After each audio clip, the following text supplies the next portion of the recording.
Yes. So I took a little break just because I was gone and I wasn't really motivated for doing anything. But basically, I just, yeah, I really started feeling bad for myself. I, let's see, sorry, I am just so bad at public speaking. And so I have notes. But yeah, I was just feeling bad for myself. I actually was laughing the other day when we were listening to that video, like with Robin Sullivan. And she was like, I just took like 2 days and got over it and then like did, hit her next goal. And I was like, well, that was not me. It took like 4 months. But yeah, I was just so tired. I have a toddler at home and I just could not get it together. But my husband and I had a meeting, and he basically was like, "You got to snap out of it. Either quit or you gotta like do your job." And so he always like has goofy analogies for sports, and he was like you need to like you're in the boxing ring, like you have been going for a couple of rounds now, and you've been knocked down, and you've been your mindset has totally changed, but you gotta get up and start participating. And so I started listening to videos. I listened to an Emily Gibson video, and she was like, basically, just lean into your feelings. Like, you're going to have to accept that, like, what you're feeling. And so I just remember I took like a couple days and really was like, wrote down my feelings. Like, I was like, I am disappointed in myself. I am tired. I have not been a good leader, and just really like started to accept that that was kind of what was going on. And at that point, I was like, okay, I felt this, like I am over it now, and I have to start figuring stuff out. And around that time, we had a call that was like, you got to do your 90 days. And like, it might not show up in the first 30 to 60 days, but around that 90 days, you're going to start noticing differences. And I just remember being like, okay, I'm just going to put this to work and realize that, I was starting to compare myself. I had a friend that was actually succeeding super fast and really well. And we were kind of at the same point during convention. And I just remember being like, that is awful. That is not being a good friend. That is just not being, that's I just was disappointed in myself again. So I reached out to her and was like, told her how I felt, and I was apologized. I said, I'm sorry for thinking this way, and not like I was always supportive, but in the back of my head there was always like comparison of being like, why am I not doing what she's doing? What am I doing wrong?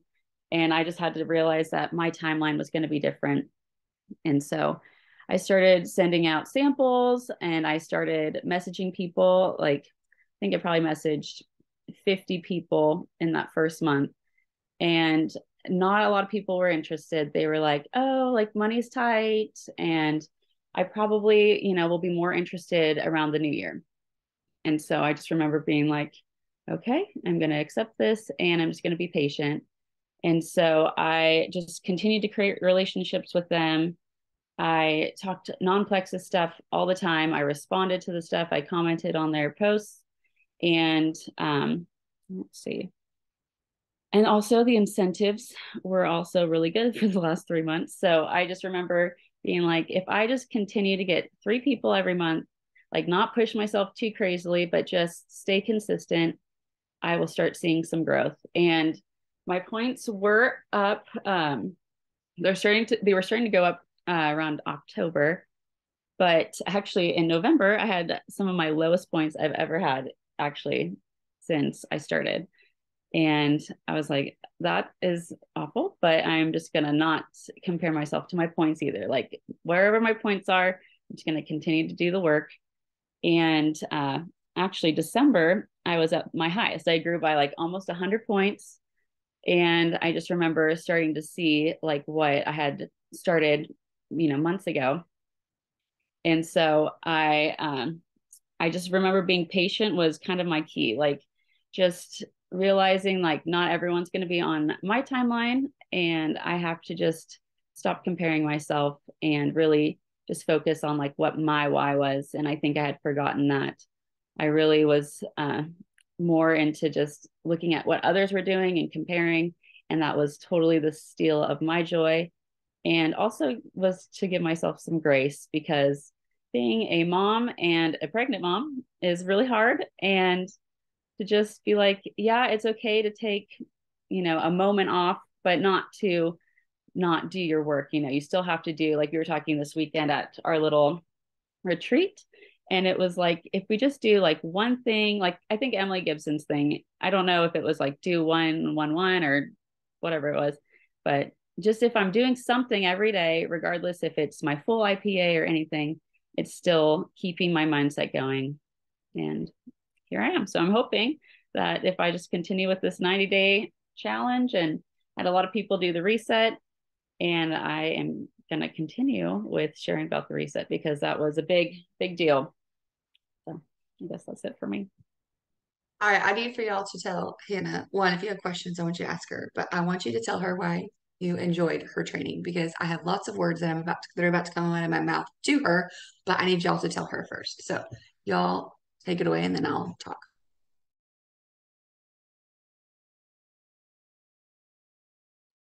I think it is really cool that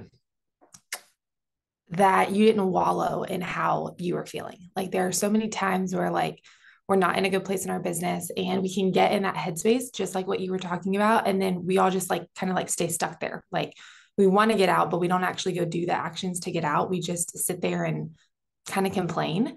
And I just really love the fact that like you recognize that something needed to change and you were willing to go change it.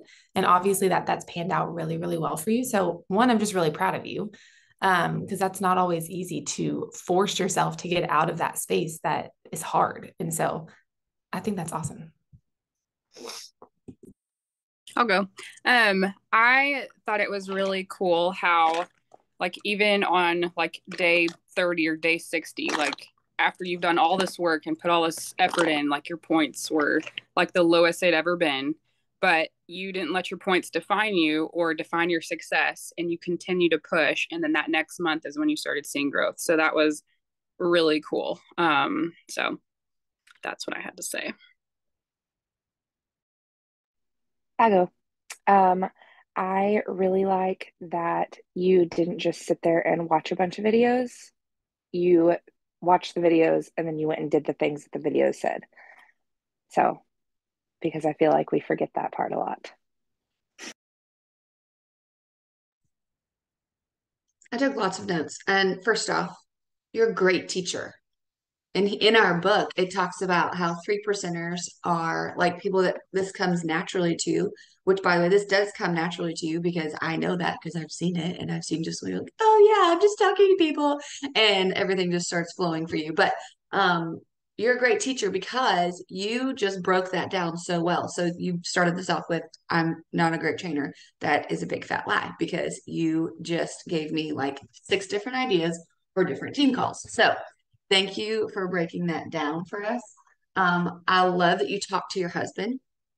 I love that you mentioned that when you were down, you were on team calls because if you weren't on team calls, then you wouldn't have learned the 90-day rule.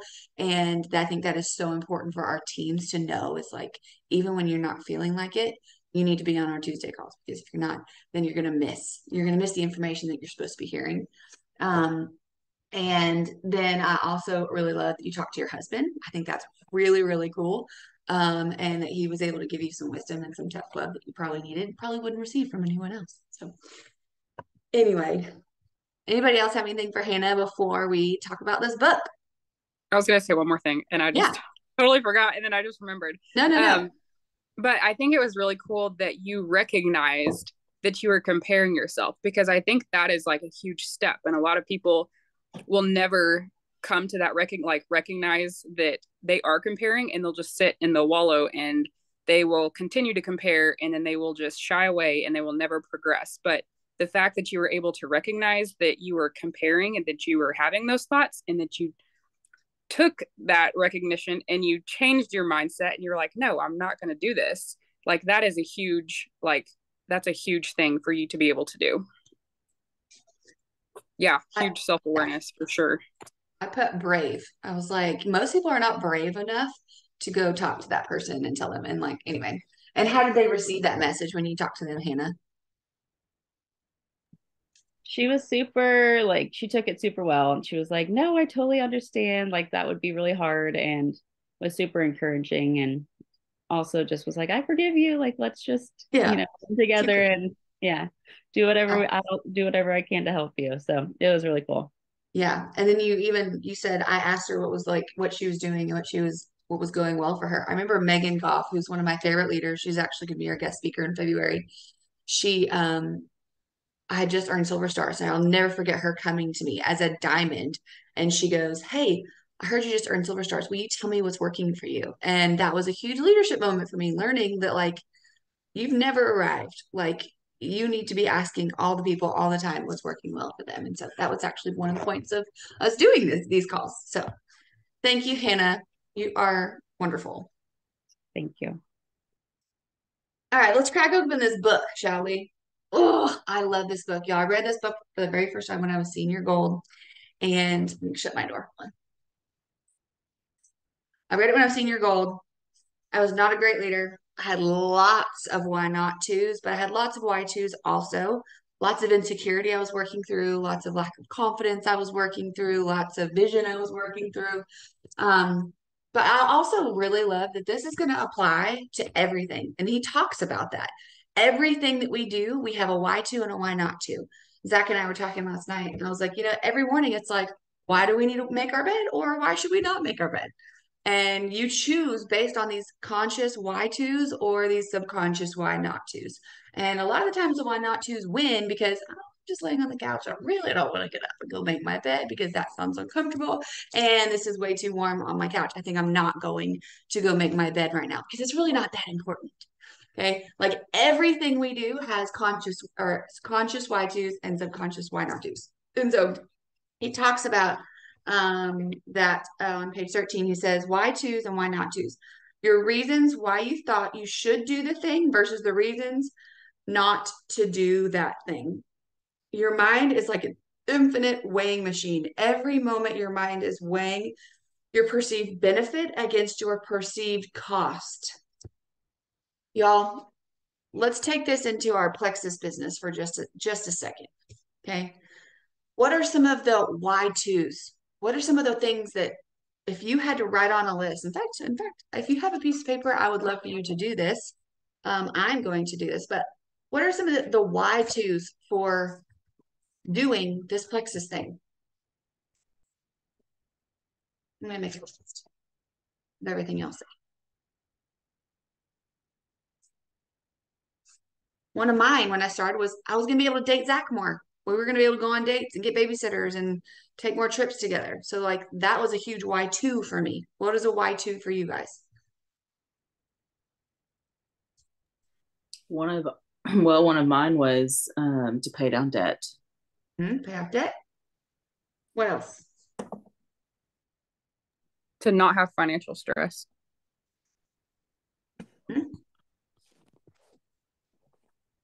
What else? My number one has always been that I want to fund a prison ministry and that I can't do that without a larger income. I don't know about y'all, but it's kind of hard to meet friends these days. And so I really, really love being around a community that is optimistic and that dreams and that, doesn't just sit there and be negative all the time. So a positive environment. What else?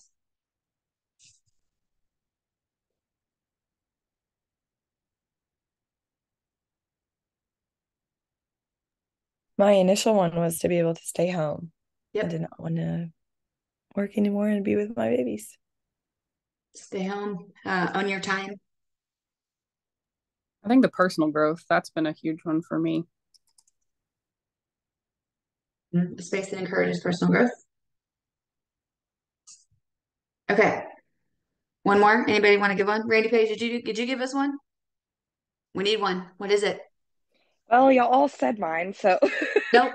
There's got to be more. but like I guess my first one was just like have fun money. Yeah. Or just fun in general. Like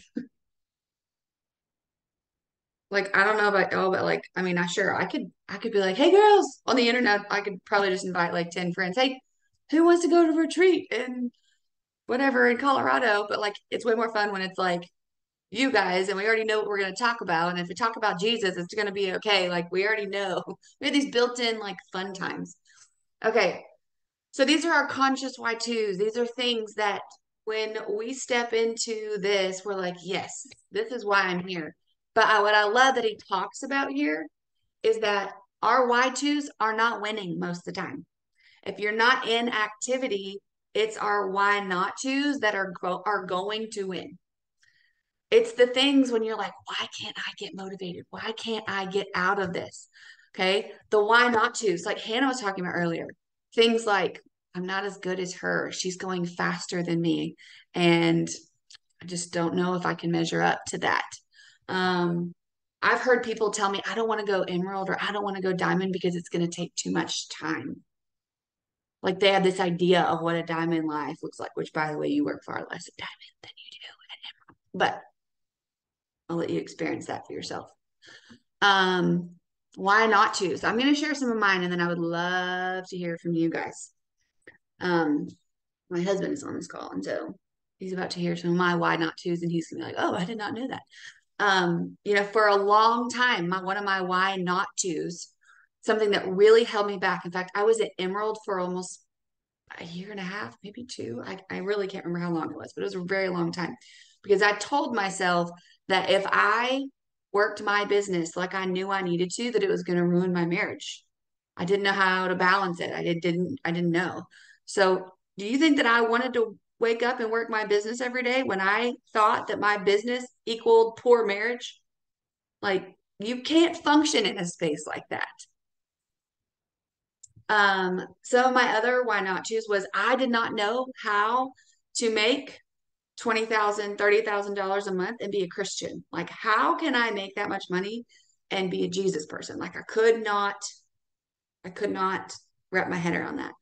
Another one that really held me back subconsciously, you guys, I was not waking up and going, I don't want to make money today because Jesus doesn't like that. Like it was something that was like buried deep that I had to go find. Another one, and this is my last one, and then I would love to hear some of y'all's why not choose. And they may not be this like in depth. These are ones that have happened over 6 years for me. Okay. Um, I did not know how to keep, I didn't, I thought that if I was still striving and working and moving and setting goals, that somehow that meant that I was not a good Christian because I was not content with what he was giving me already. I was not good enough. And so I had this like contentment battle in my brain. And like Hannah was talking about earlier, it took a sermon that I listened to one time, and I'll have to send it to you, but it was basically talking about how the Lord does not make lazy people. And because you are pushing and striving and setting goals does not mean that you have told God that what you're giving me is not good enough. And I'll never forget that sermon because it was like a flip switch that day. Like literally a flip switch. And I was like, okay, the Lord wants me to keep working. Like it's okay to work. Anyway. And so those are it may sound weird. And some of y'all are like, well, those are dumb, but those debilitated me for a while. So I would love to hear from you guys. Has there been a why not to that is just taken over your brain and you gave it way too much space? I can go. Sorry, I'm writing something down before I forget. I do that. Okay, so I have like a couple and I'll make this fast, but these are also kind of deep because they like really paralyzed me. Some of these paralyzed me very recently. And then I listened to a podcast and then I kind of got out of my head. But one of mine was that I had this thought that if I wanted to go make more money, that meant that I was just materialistic. And so it kind of goes along with what Jordan was talking about. Like, I am happy with what I have and I know that, but like I do strive for more. And for a very long time, I felt like that meant that I was this materialistic girl. And that's not how Christians are. So I kind of like avoided that for a very long time. Something else that I wrote down was that I know that I am a different type of leader. I know that I work differently. I know that I lead differently. for a very long time, I told myself that that was not a leader that people wanted to follow, that I had this type of image of what a leader needed to look like. And because I was different than that, that meant that people didn't trust me or that I wasn't as strong of a leader when in reality, that wasn't true. But I felt like because I didn't fit said mold, that I wasn't a leader that people wanted to follow. And because of that, I didn't want to go recruit people. My last one, and this was a really big one for me, was that I've always wanted to be a really, really great leader, but I had this fear that if I progressed forward in my business, that I was stepping into a higher level of leadership, which meant more responsibility, which kind of gave me this overwhelming feeling of, oh my gosh, can I actually take that on? And can I lead that many people? And so, which then kind of started feelings of like failing, like, am I going to fail if I grow that big of a team? Will I fail at Diamond if I have all of these people that I need to go lead? Which, then just kind of spiraled in my brain. But anyways, a lot of these I have worked through, but these were really big ones that held me back for a long time.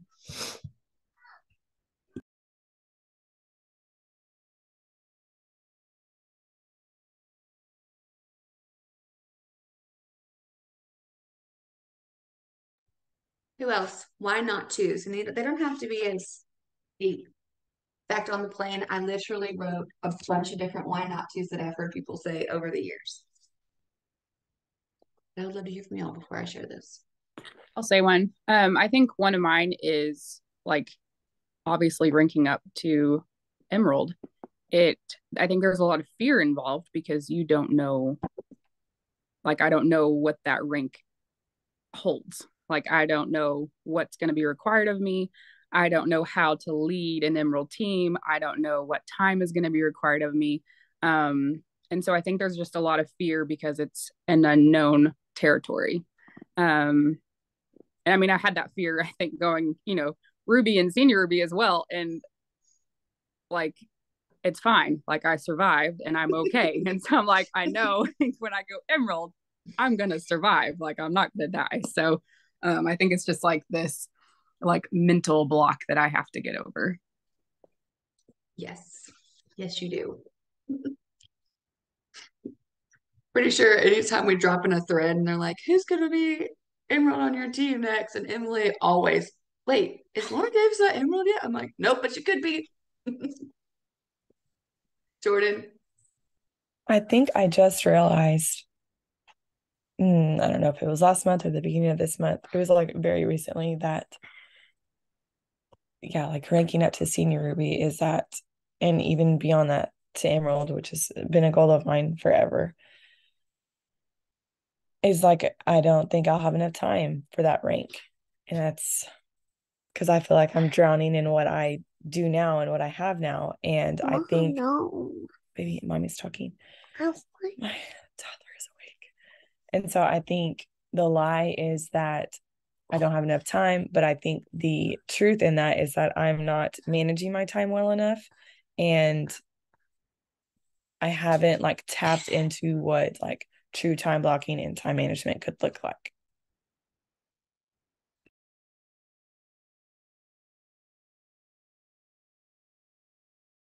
Can I touch on that really quick? Yeah, Sorry. I was going to say, no, go ahead. I think you're going to say something. I remember that feeling too, Jordan. And something that I realized actually about myself was that I was not time blocking and I did not have good boundaries in my life. Those were two things. And so when I got to Emerald, I will say at Emerald, I definitely feel less stress than I felt at Ruby for sure.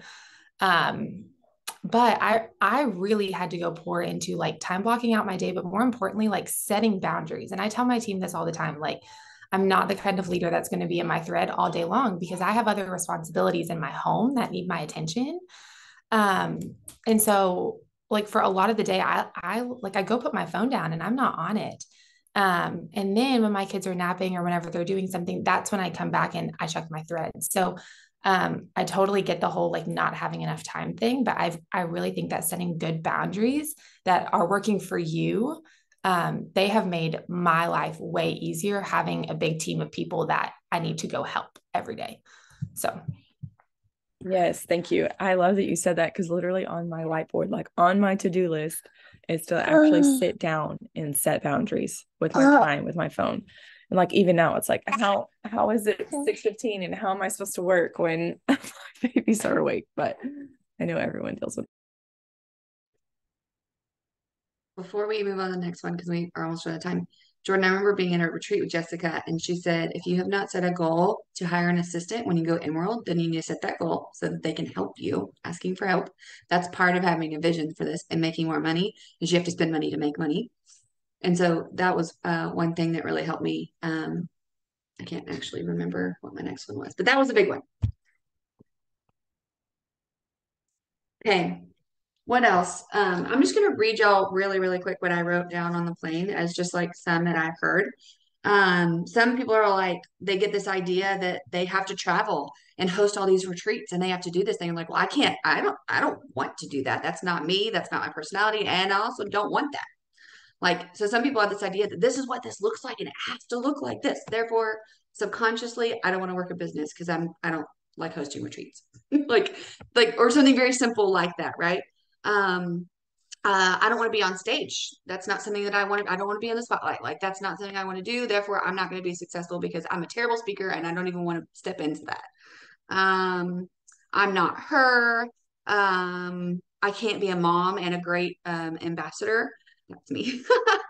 um, and I also put like success. I don't know how to be successful and be a good Christian at the same time. Like y'all, there's so many. If you have more, I want you to put them in the chat because I just made a big list and I'd love to have them. And I know we're out of time, but there's really, really fast in this book. He talks about putting your foot on the brake. And this is an analogy I have used so many years. And just that's on page 18 how you're going, things are going well, things are moving, and then all of a sudden you basically sabotage your own progress. Do y'all know how many times I have seen this? People are moving and grooving, and then they weren't setting a good foundation. They weren't growing in the process. They weren't being coachable. You're making progress, making more money, you're becoming more successful, and then fear sets in because something happened. Somebody quits, and they're like, well, oh, all of a sudden they start comparing themselves because somebody quits. Or all of a sudden fear sets in, oh my gosh, I'm spending 2 hours on my phone and I'm making $1,000, 2 hours a day on my phone. I'm making $1,000 a week. Oh my gosh, I can't continue this. I suck. Oh my gosh, my kids hate me. Like all these red light stories and these fake fear stories that we tell ourselves that just sabotage our progress. And he talks about like why our brains do this. And so he says, so rather than examining why you might be feeling that, you stop doing what was working and you slam on the brakes. Anybody ever done that? Because I have. Or maybe I've been posting really well and really consistently. And all of a sudden it's like, you know what? That was a season and I'm not good at posting. And I like don't start telling myself like all these really terrible stories in my head. And then I stopped posting well. I stopped sharing the business because of a fear story. And so I want you all to be conscious of when you're slamming your own foot on the brake because of your own mind. Like we do it all the time. Okay, yes, I love that, Jamie. I'm going to read that in just a second, but I know I'm supposed to be going really fast right now. And then the other thing was when he talked about head trash. And we're going to use the phrase head trash a lot as we go through this book. It's on page 35. What is a success disorder? It's what happens when a person develops a deeply negative self-belief, what I call head trash, and unconsciously develops a pattern of behavior marked by an aversion to or pushing away of success. You have seen this. You have seen somebody who, when you walk into a room with them, they give off negative vibes when it comes to this business because they hate it or because they're not good at it or because of comparison or because of fear. And you know it's in their head. And all you want to do is be like, hey, dude, change your thoughts. Stop thinking everything like the sky is falling here. Like it's in their head. You can feel it. It's palatable. And all you want to do is shake them and tell them to wake up.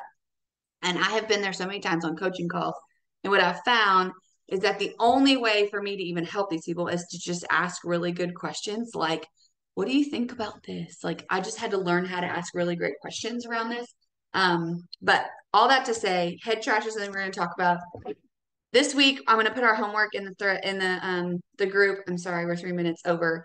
But do y'all remember at Super Saturday when Melissa Eichenhorst was talking about our 4 pillars in this business and then mindset? So like, this is the mindset. This is the foundation. The 4 pillars are the how-tos. And remember, you can't solve a why-to problem with a how-to solution, right? So if you don't get this right, this why-tos and why not-tos right, your own on paper, then you won't be able to dive into these 4 pillars. So your homework this week is to go make a list of your own why-tos and why not-tos.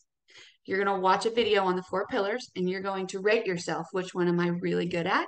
And which ones do I need to grow in? And I've got a video for y'all to watch. So anyway, that was week 1. I love y'all so much for being on. And Hannah, thank you for sharing. She says, I already know. All right. I will post this. Thank y'all. Love y'all. See you next week. Oh, chapter 4 is next week, by the way.